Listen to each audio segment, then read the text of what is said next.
Guys, we are back for another exciting episode of the Hashtag Wednesday Match Play presented by Eat Sleep Golf. And tonight's guest is going to be fun. And it's normally a 30-minute show, and I'm going to do my best to keep it to 30 minutes tonight, but we might go a little bit over. And I was going to make sure that we kept it to 30 minutes because I thought he was an East Coast guy, and he's not. He's actually on the far West Coast in San Diego. So if we do go over, that's going to be okay because I'm not even sure the sun has set where he is tonight. So tonight's guest, and this is not a typical guest. This is not a golf pro. This is not a shoe company. This is not a sunglasses company. This guy is literally 120 feet above us taking pictures of golf tournaments. And I was lucky enough to get a copy of the book. So first off, thank you for sending me a copy of the book. And we're going to talk about the book this evening. We're going to talk about the things that he's doing, the pictures that he's taking, and what an awesome career this must be to be able to go up that high and take pictures of some of the best golf courses on the planet. But the idea of the guest tonight is my office window. And when I first got introduced to this, when Scott from Eat Sleep Golf introduced me to this, I was like, okay, what is it? Just a guy who's got a corner office in Manhattan or something? No, it's not. It's an office window that is 120 feet above the best courses in the world, taking pictures of professional athletes. So that being said, I can sit here and I've gone through the book like 6 times, and the book is fantastic. We'll talk about where you can get a copy of it tonight. I've got a bunch of questions, but I'm going to introduce John from my office window. Welcome to the Wednesday Match Play. Thanks, Ricky. I really appreciate that. It's a pleasure to be here. Absolutely. So let's just get started. Where in the world did this begin? Like, it's not like you just say, "Hey, okay, I'm gonna go take pictures," and maybe it did. And if it did, that's really cool that you had this idea. So how does one go from whatever you were doing prior, and I'm curious what you were doing prior to this, to now being 120 feet in the air on a crane taking pictures of some of the best golf around? Well, my career started many years ago with just televising golf, working for CBS and NBC. And I was able to had the opportunity to be able to go up onto the crane and televise these tournaments with NBC for the last 20 years. And just being up there and the beauty, they always put these cranes in a signature hole situation. So I'm in the most beautiful places on the courses most of the time. And sometimes there's lulls, sometimes there's downtimes, and I take my cell phone out. Hey, social media, I take my cell phone out and I take a picture here or take a picture there and stick it up on Facebook. And I started getting a following, and I had a gentleman come up to me at one of the tournaments a while back and said, is it possible for you to take some of these pictures and put them in one file, because I like to show them to my friends, and I don't want to have to go digging through all your Facebook pictures trying to find the ones I want to show them. So if you could stick them into one file. And I said, yeah, I don't have a problem with that. And he said, you might even want to think about doing a book. And I kind of went, I don't know. Yeah. So I kind of kicked it around with my wife. And it's really funny because that Christmas we got one of these cards in the mail to do I don't know if it was Vista Print or one of those other companies. And it was for a free book. It was like a 5-page book. And so we threw something together really quick, and it was delivered. I opened it up and I went, this is kind of interesting. And I kind of blew it off, and my neighbor came over who's a golf fanatic, and he opened it up and he looked at it and he goes, oh, this is awesome. You should really seriously do this. So I kind of threw some things together, and obviously the first person I wanted to go to is our executive producer at NBC, Tommy Roy. And I'm working for those guys. I'm taking these pictures, so they need to sign off on it before I did anything. So I went to him, and he said, yeah, absolutely. We're behind you, but you got to get the okie dokie from the PGA Tour. So off to the tour and off to the USGA and off to Getty Images and Waste Management, all these companies we had to go to. 18 months to get it together, but we pulled it off. we're just as blown away as anybody. And that's a great segue, because I was curious. It's a PGA Tour licensed book, and I'm curious what that process has been like. So, okay, so you mentioned the Waste Management, which is a course that's in Scottsdale. It was near and dear to my heart while I lived there. And I'm curious, so do you go to all of those entities to be able to put a picture like this into the book? And then on the other hand, if you wanted to post that to Facebook or Twitter or whatever, do you need to get their approval to do that? So what's the process like to become a PGA Tour licensed book for this instance? Well, in this particular situation, as you probably know, and most of the people out there know, you're not supposed to be taking pictures at a tournament. And I wasn't. I was pretty much doing because I was up high. I don't know if there's some sort of a, but when I first approached the tour, they came to me and they said, well, first of all, you're not credentialed. I'm working for NBC doing television. So they made it very clear I wasn't credentialed for still photography. So they weren't really super happy about that. But we did talk about it. The first people I had to go to was Getty Images, and I had to make sure that they would sign off on it. And once they realized there was no conflict with the pictures they're taking down on the ground, they agreed, no problem with that. And then the tour is they're very meticulous about their brand, as we all know. And so they were, we worked for 18 months trying to put this together. Okay? Probably 12 months, but it took me about 6 months to get through to them. And with the help of my executive producer at NBC, we were actually able to get a hold of the right people. And they were wonderful. I mean, they were very supportive. NBC was supportive. The USGA was supportive. Everybody, once they got a chance to look at the prototype, they saw the quality of the book, and we were able to come to a pretty quick agreement.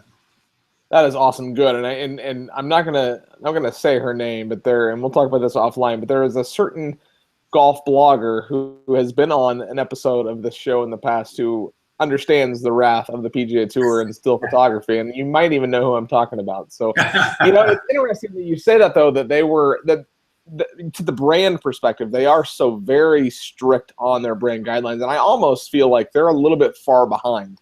Because you look like the LPGA Tour, and they're so progressive. Like, they are so, like, take pictures, share videos, like, do whatever you want. Like, they're trying to become and make the LPGA. And quite frankly, I think that's kind of what, I don't want to say saved the LPGA, but the LPGA 5 years ago was not what it is today. And I feel like that new embracing millennials is that's been a part of that. So now you're up on a crane. Obviously, that's going from tour stop to tour stop. Who owns that crane? And are you the one driving it, or is NBC taking care of all of that for you? Well, the crane is primarily, it's supplied by a vendor, a company out of Ohio, MB Towers, and great company to work with. They have the drivers, they have their trucks. The cranes are positioned in different places around the country. And then as we go into a particular tour stop, they'll bring the crane in. We got the gear. We'll put the cameras. We'll pull it out of the television truck. We'll build the cameras, and I'll go up and do my job. Take a few pictures on the side. That's awesome. Well, it's good that you're not the one that's responsible for transporting it from point A to point B, because that'd be a little bit of a challenge. Yeah. Now, the team at Eat Sleep Golf, who presents the hashtag Wednesday Match Play, always sends a bunch of good questions, and I did tonight. And I've got so many questions. I'm gonna have to rush through some of these, but I'm curious. And this was one of the questions that I had as well that they're asking is, how many tour events do you go to? Is it all of them? Do you get a pick? Does somebody else tell you where to go? Like, kind of what's your tour schedule like? I mean, because you're kind of on tour as well. Right. Well, primarily NBC. If it's on NBC Golf, that's what I've been doing over the past past many years. Golf Channel is now part of the Comcast family, so this is opened up to them, although they don't have the crane on a lot of their shows. That's pretty much it. Between NBC and the Golf Channel. I used to do a lot of CBS, and I did ABC Golf before they terminated their relationship with the tour. But 35 weeks out of the year is pretty much what I'm doing with the Golf Channel and NBC. So it's a lot of traveling. That's really cool. Like I said, you're right. You're playing more than most guys. You're playing more than everybody on tour. You're out there as much as they are.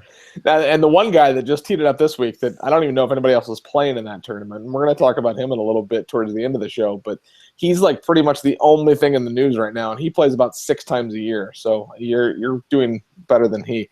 Now I'm curious. I did not see Augusta in the book, and I haven't gone through the book and read every single caption, but I would recognize Augusta. Have you been to and shot Augusta, or what's kind of? I mean, that might be something that they would have said, "Hey, no, you can't put that in the book." So what's the Augusta story? Augusta is a CBS event, first of all. I have done Augusta. I did it for about 4 straight years when I was working pretty regularly with CBS. But that was back in the days when I was younger and I carried the camera on the shoulder. But as I got older, I kind of had to weed that off and find a more comfortable place for an older guy to be. And that's when I transitioned up to the crane. The reason there's no pictures, obviously, because I don't do the CBS shows anymore. And yeah, it would. I mean, as hard as it was to get the okay from the tour and the USGA, I would imagine the Augusta National folks would be a real tough nut to break for something. No, you can't. No, and why? Because we're Augusta, and you can't. Right. Now, one of the cool things, and you had mentioned it before we went live, is the flag.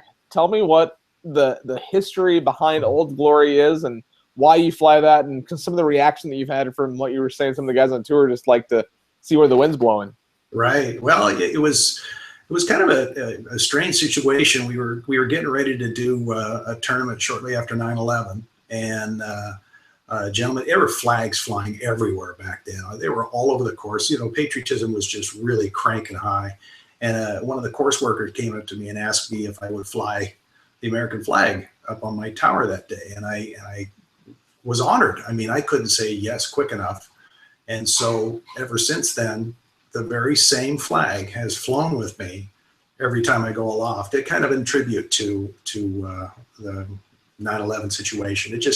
It reminds me, and a lot of people don't know the significance of the flag, but that's it. It means a lot to me. That's really cool, and that I have to imagine that has become kind of a staple of. I mean, yeah, you see a crane in the air or what have you, but then the flags there, the guys on tour they'd have to be like, oh, that's week in and week out that's who's up there, and yeah, that's a cool staple to have as part of what you're doing. I'm proud to do it too, absolutely. So, do you travel internationally, or is it just domestic events? I mean, have you been anywhere overseas to shoot tournaments? Oh, absolutely. The Ryder Cup's overseas, President's Cup's overseas. Oh boy, weaning those out though. Again, I'm kind of reaching the back nine of my career and trying to slow down. I'm trying to stay more regional in the U.S. It's so abusive, especially coming from the West Coast. My body can't really keep up with it. But in the early days of traveling, absolutely. The Olympics that I've done in the past, and not golf. I didn't get a chance to do the golf this year. I couldn't get my head wrapped around going down to Brazil. But I really enjoy being at home. I love working here. There's so much to do here, and it's not so abusive on my body, the traveling. So you're in San Diego, and I work for Troon. So there are 2 Troon courses, affiliated courses in San Diego, and actually neither are in San Diego. One is in Poway and one is in Carlsbad. Have you been to and or played either Medeiros Golf Club or Aviara Golf Club? I would love to say yes. I've worked on Aviara, but I haven't played it. And that was quite some time ago. I'd like to. I played the game a lot before I had kids. And once I had kids, being out on the road for 30 weeks out of the year, it's really hard to come home and tell your wife you're going to go spend a day playing golf. I mean, I really do like to come home eventually and have a house to come home to. The doors would all be locked, the locks would be changed. But no, I kind of had to give the game up. Now my boys they're out of college and they're living on their own. And maybe I ought to see if I could drag my wife out and see if we can start smacking the ball around a little bit. I don't know. Well, if there's anything I can do to help get you tee time, I would be more than happy to help and make those right introductions to get you the experience to play there. I just before we went live, I mentioned I was in San Diego last week for Thanksgiving, and I played Medeiros for the second time in 3 years on Thanksgiving Day. And they have golf boards now at Medeiros. And I didn't take one, but the guy that I played with did. And I think he had more fun on the golf board than he did playing golf, because he was just whipping around the fairways and stuff. So if I can make that happen, I would be happy to do that for you. Hey, now, we'll talk about that.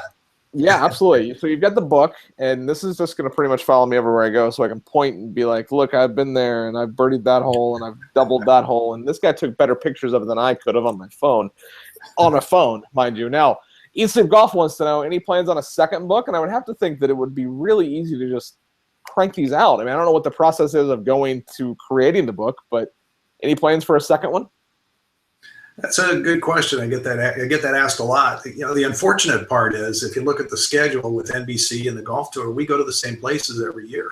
So I do continue to take the pictures. They're just newer pictures of all the same holes. I don't think anybody would want to go out and buy a photo book with the same photos in them just because they're a year or two earlier or newer. So it's a little hard to do.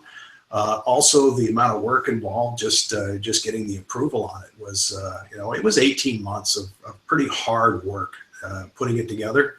Not saying it's not going to happen. I'll never say never. I'm going to ride this one for a while, which has really been an interesting wave. And if, like I said, I'm not going to say no, but it's definitely not in my short-term plans. I almost want to see you then go do a non-tour edition of your favorite courses that are not tour stops. I mean, granted, getting the crane there and doing, that might be a little more difficult than what. My idea is definitely is not thought all the way through necessarily. But now you are involved with the Wounded Warrior Project. How did you get involved with that charity, and kind of what's your relationship with them? And talk a little bit about that partnership. Well, the Wounded Warriors came along after the book was out for a while. We realized it was going to be pretty successful. My wife and I talked about what we could do to share the success of the book. My wife has her father was a career Marine. I have two Navy personnel in my family. Actually, more than the two. I've got some Navy guys, and my nephew is in the Navy now. So there's coming from San Diego. We're a pretty military type area here, and it just seemed like the right place the right organization to support, and that's what we decided to do. Very cool. I thank you for doing that, and that's really cool that you've been able to find a way to tie those two things together and the San Diego connection. Now, I've played a lot of golf, and I'm from Indiana originally, so weather used to be an issue, and I've lived my last 5 years in Phoenix, and weather is not an issue. It's either hot or really hot. I'm moving to Naples, where it's going to be hot, really hot, or raining. So I'm curious, being up there at 120 feet, maybe there's a weather front coming in. Does weather play a part of the conversation for you? Obviously, it's going to have to happen from time to time. How are you planning for that, and kind of how does weather play into what you're doing on a daily basis? Well, the weather is a huge factor, especially from a safety standpoint. And when I'm down in the southern area, down in Florida, and you're going to get to know these thunderstorms that can blow in, you hear thunder. That's not a place you want to be. You don't want to be 120 feet on a big metal platform when a thunderstorm is approaching. If there's no electricity in it, it can rain like hell. It can blow like hell, and I'm up there to stay. The only time I'll come down is if there's thunder, lightning, or heavy winds to the point where I can't even control the camera. That's when there's no reason for me to be up there if I can't control the camera. So I'll come down in those situations. But other than that, if it's just a torrential downpour, as long as they're continuing to play golf and it's safe for them, it's safe for me. And I just bury myself in the viewfinder and try to keep myself as dry as I can and grin and bear it. Well, I don't know if you shoot practice rounds, because if you do, Monday and Tuesday might be a little wet in Tiburon for the Franklin Templeton shootout, but the weekend looks perfect, so it should be nice and warm and sunny skies while you're in Southwest Florida next week. So excellent. You make sure it happens. If it doesn't, I'm coming after you. That's fine. I already told you where my office is. Weird. I moved my office. Now, and quite frankly, having come from Phoenix, if it does rain, I'm going to be sad. I'm going to be like, this is not what I signed up for, because I wanted perfect weather all the time. And I know, I get it, the humidity thing. So I'll figure it out. Out of all of the pictures you've taken, both ones in the book and ones that are hanging on your wall at home, and all that I've seen, do you have a favorite picture? Like, if you said, this is my favorite, and it might be 17 at Sawgrass, but I don't know. Do you have a favorite? Well, 17 is definitely my favorite at Sawgrass. That's my favorite location. That's where I long to be. That's where I love to be. That probably will be the last place I work when I do quit. When I come down for my last show, it'll be probably there. Not to take anything away from 16 at Scottsdale, TPC Scottsdale, the waste management, being above that. And it's really unfortunate because we only get at NBC get to do that tournament when CBS is doing the Super Bowl. So that's why we got a chance to do it that year. And then this year we were actually up there again. There is nothing like being over the top of that hole with all that craziness going on down there. It's entertaining. It's really entertaining. So two things about that very event. The Frank Lloyd Wright Spire, which is to your left, that big, tall blue thing that's not far from where you're at on 16, right there on Frank Lloyd Wright. That's like my favorite spot in the world. Like I drove by it every day. My office was right by it. And like that's like my favorite spot in Scottsdale. Like that's like the iconic spot in Scottsdale. Yep. But 17 this year or next year for 2017, the 17th hole, drivable par 4, they're making that a stadium. So if you can imagine how crazy 16 is, now you're going to 17 where you can rip driver and maybe get to the green. But what they're doing, and this is a really cool thing, and I'm not even sure I'm supposed to know this, they're going to be putting VIP booths with glass floors around the lake. So you're going to be able to be behind the green, above the water, looking down at the water while guys are trying to drive the green. Like what? How much cooler can they continue to make this golf course? And then they add that to the mix. So I'm glad that you like that golf course in Scottsdale. I mean, and if you've never played there, I'd recommend playing the other one on the other side of the street. The Champions course, in my opinion, is a better layout. But to play 16, and it was funny, I lipped out a birdie putt when I played it, and the stands weren't up or anything, and I was like, I had a 9-iron in the middle of the green, and whatever, like this isn't hard. But then I'm like, wait a minute, there's not 60,000 people screaming at me to miss my putt. So I can appreciate that, and I'm glad that you had the chance to shoot that. So now it's safe to say that you're not afraid of heights. Obviously, you're 120 feet in the air. Have you ever dropped anything or had high winds or like ever been like worried that you were going to fall? Or are you safe and everything's collected? Like, what's it like up there when that's happening? Yes, the answer to all you just said was yes. Yeah, let's see. Well, first of all, I didn't like the job when I first started. Scared of heights. They had me working at the Bay Hill tournament, Arnold Palmer's Invitational, 18th fairway on the top of a 12-section tower with no rails. That was my first time. Oh my God. And I literally climbed up to the top of that thing, climbed over to my tripoded camera. I crawled up the side of the camera and put my head into the viewfinder, and then I was comfortable in my black and white two-dimensional world. And I did that for 4 straight days. And on the end of the round on Sunday, I worked myself back down the tripod, crawled over the side, climbed down, and I literally, no joke, I kissed the ground and said, I'm never doing this again. And I think 2 weeks later, I was back up doing it again. And it just, over time, you develop for anybody out there that's afraid of heights and wants to get over it, it can be done. I'm living proof, and now I love it up there. I'm so comfortable. I go up there. I have lunch up there. It's the wind's blowing.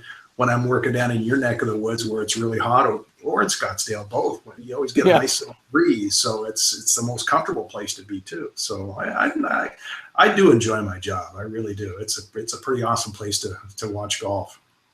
That's awesome. Now you're shooting and at a lot of great events. Out of all the events that you shoot, 2-part question: your favorite and your least favorite event to shoot. Oh boy, you're going to get me in trouble with the least favorite event.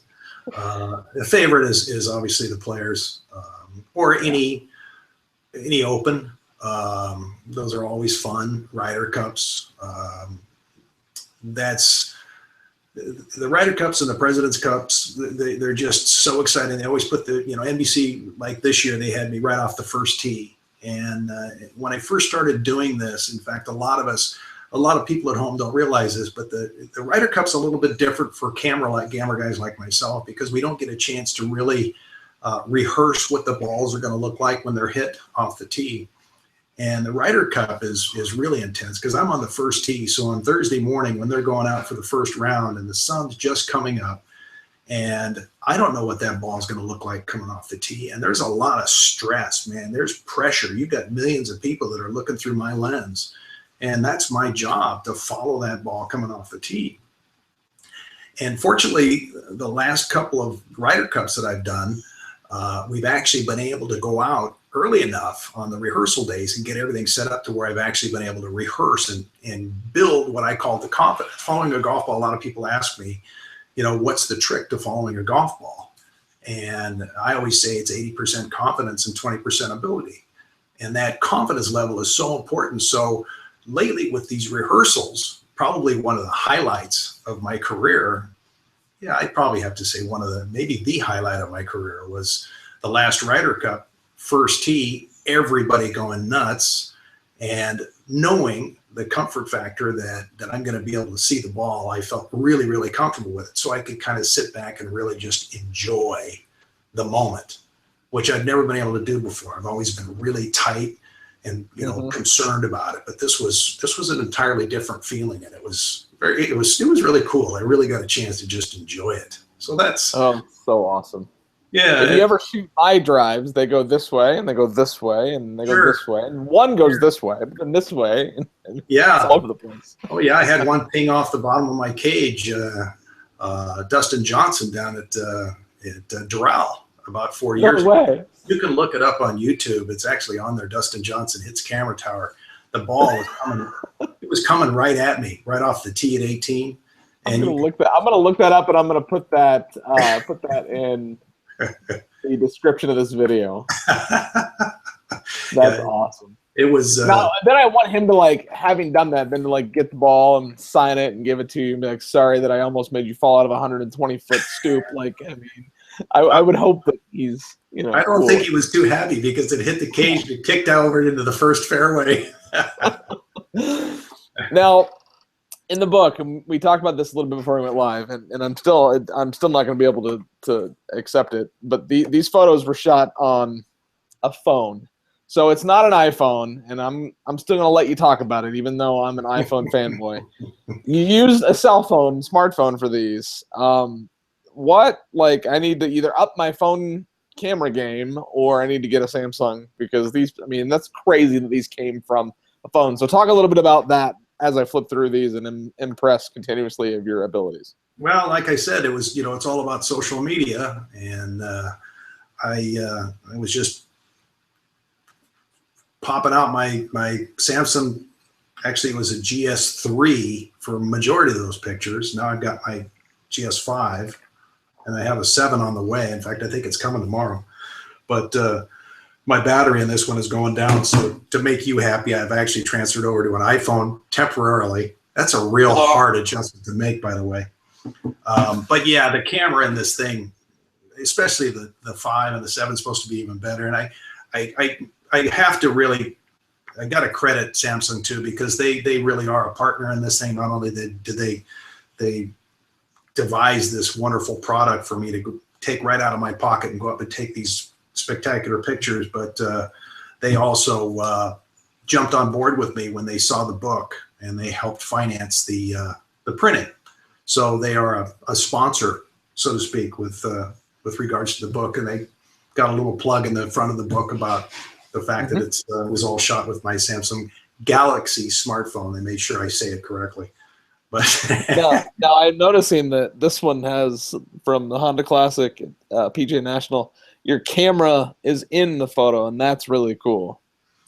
Yeah, it gives a little bit of a perspective. That was sort of debated upon by myself and my publicist, and my wife had a lot of input on it too. Some of them I didn't feel comfortable with, but I see that look all the time. I'm always looking down the barrel of my camera. So for those people that kind of aren't used to that kind of a look, you'll see a lot more of that now, because I'm doing a lot of tweeting for Golf Channel. And what they'll do is I'll put the NBC logo on the end of the lens and take a picture of maybe the signature hole with the logo, and they'll use that to promote the coverage on the air. So I'm flipping, and I came across a second photo of TPC Scottsdale, and that Frank Lloyd Wright spire is on the far left there. So that's my new favorite page. So I'm gonna bookmark that, and it's right before the snowstorm in Tucson at the club down there when it snowed. Was that 2 years ago or 3 years ago? Oh, well, I think it was maybe even 4 or 5. That was a nasty day. I was grounded that day. It just doesn't snow in Arizona that often, so I try to forget those things. But yeah. Now I only got a couple of questions left before we jump into our back nine. But so your schedule is pretty hectic. So you're going next week. You'll be in my neck of the woods, or soon to be neck of the woods, at Tiburon and Naples. After that, is the season pretty much over and you reset? Do you get like an off season, or kind of what's your tour schedule look like for the next couple of months? Yeah, I do get a little off season. It's the holiday season for me, and I'm coming back after the show in Naples, and that's a Fox show. It's not an NBC show, and I do get an opportunity to go out and work for some of the other networks when there's nothing else going on. Yeah, it's a downtime. It allows me to get through the holidays and through the new year, and then the horrible duty that I have to start the beginning of the year off in Hawaii for 3 weeks. So it's it's I'm not bumming out too much. Yeah. Now, and I wasn't even going to ask this because I'm running out of time, but you mentioned Hawaii, and you're going to be at a Troon facility next week. You're going to be at a Troon facility when you're in Hawaii at Kapalua. Do you know the Troon facilities? Because there are a lot of them on tour. I mean, in Abu Dhabi, I don't know if you've been over there and done the Abu Dhabi HSBC Championship, Kapalua, Tiburon. Like, we've got a ton of them, LPGA events too. Do you know what are Troon facilities, or is it all a wash and you just know the names of the facilities and you just go? Obviously, I'm very familiar with the Troon facilities, not beyond what the little experience that I have when I'm out on the courses. High quality, obviously, but it's everywhere I go. If there's a PGA Tour event being televised there, it's a top-notch place, and so it's hard for me to say that one is better than another. But obviously, it's something I always look forward to going to. Absolutely, especially Kapalua. How would anybody not? Have you been to Tiburon yet? I have not. Oh, Tiburon? You mean in Naples? Yeah, I've done it every year. Yeah. We did it. Oh my goodness, with NBC, we did the Shark there for many years, and then Fox took it over, and I've done it with Fox every year since. So, yeah. I haven't seen it though since the Gold Course remastering project, and it's basically a brand new golf course. So the Gold Course is as good as anything I've ever seen. There's no rough, which is a new, and I almost hope that's a new trend in golf course design. Tiger did that at Boeddeker National. They did that. The Norman Group did that with Tiburon's Gold Course. They're remastering the Black Course, which is the other course at Tiburon next year. Not sure the particulars of that, but yeah, it's what's funny is that regardless of how far up you go and wherever you're seeing next week, you will have seen more of the golf course than I have, because I've seen about a hole and a half. So, know that you get a better view than I've got. So, now, before we jump into the back nine, I got one more question, and we're talking about this book all night. Where do people get a copy of the book? Oh, that's really easy. It's myofficewindow.org is my website. You can go there. There are some cool videos on there. There's a lot of articles. There's an opportunity for you to sample the book. You can actually go to a site you can sample and kind of page through it so you can see what you actually get before you buy. And it's also available on Amazon. You can get it through Amazon if you prefer to do that. And if you want to get it signed, you have to get it through Amazon. Otherwise, anything from Amazon actually comes directly from me. If you get it through the website, you get it. Thank you for doing that. That's very. You had a signed note on the book, and you signed the book. And when I opened that, I was like, "Oh my god!" Okay, it makes it even better. So. Oh, stop, Ricky! You're making me gush. Well, very cool. Well, I can't thank you enough for coming on the show. This is like I feel like I sit here and talk to you forever, and I'm excited that I'm going to be able to meet you in person. That doesn't happen very often on the hashtag Wednesday Match Play. I don't get to meet the guests that often, so I'm excited to meet you next week in Naples. But before we go, we have this thing called the Back Nine. It's just 9 fun, random golf-related-ish questions. There will be a Tiger question, and that if you've ever watched the show, it happens. And knowing that he's back, he's playing new clubs, and he's smiling, be very careful how you answer that question when we get to that one. But are you ready for your Back Nine? Bring it. How many different cameras, past, and you can include the one in your pocket, do you own? Do you have like 40 or do you have like 3? Well, I don't own the ones that I operate with NBC. That's a $300,000 camera. I'd have to sell a lot of books for that. But my go-to phone. I mean, this is the one I go to. My Samsung Galaxy smartphone. Although I really don't have a problem with my iPhone 6. So. All right. All right. I'm glad that because I was like, remember the iPhone? You said iPhone. Now, how many photos do you take on a normal day on either one of those devices? Well, depending on conditions, it's like any photographer. You get out there, and if it's a foggy day or if the lighting's not right, you're not going to waste your time doing anything. And there's certain situations where late afternoon, the shadows get longer. You kind of start picking up, and I can see it through the lens of my camera. So it kind of gives me an idea of, through my television camera, it gives me an idea of, wow, the conditions are really starting to get pretty neat right now. And I'll find a lull and play, and I'll kind of reach around the camera and fire off a shot here and there. But it depends. It could be none, and it could be 100. It just depends on the conditions at that particular time and what the gallery looks like. I mean, we were talking about Scottsdale. That can just get intensely beautiful from a color standpoint. I could sit up there every day, all day, and just fire off pictures. That place is just intense. And the same thing with the players at 17th, the players. Mm-hmm. So I'm a beer guy. I just finished my glass of beer from the complimentary happy hour here at the hotel that I'm at, and it was Bud Light, or I'd tell you the name of the hotel. I mean, come on, give me an IPA. What's your drink of choice when you get off of your 120-foot stoop? Slightly dirty martini. Kettle One. Ooh, lovely. I like the sound of that. Slightly dirty, too. I dig that. Slightly dirty. So, they're very popular right now. Have you had much experience with or do you own a drone? I do not own a drone. I really don't care to own a drone, only because, that's going to take my work away from me, isn't it? I'm up there. No, the cool thing about that is that you can fly a drone over a gallery, so I'm pretty safe in my position. But I think they do amazing things, and I think there's a heck of a future with the drones. But so there's a buddy of mine's trying to get me to move into that. I'm fighting it, but I don't know. Right now, I don't own one. I don't intend to. Okay, I dig that. Now, I had asked you earlier what your least favorite course was, and I don't think you necessarily answered, and that's okay. And I'm not going to ask, and that was one of the questions in the back nine. But versus that, Scott from Eat Sleep Golf said that you were a good storyteller. So imagine that we just jumped on an elevator. You've got 30 seconds to tell me a story. Go. You want a happy story or a sad story? I got them all.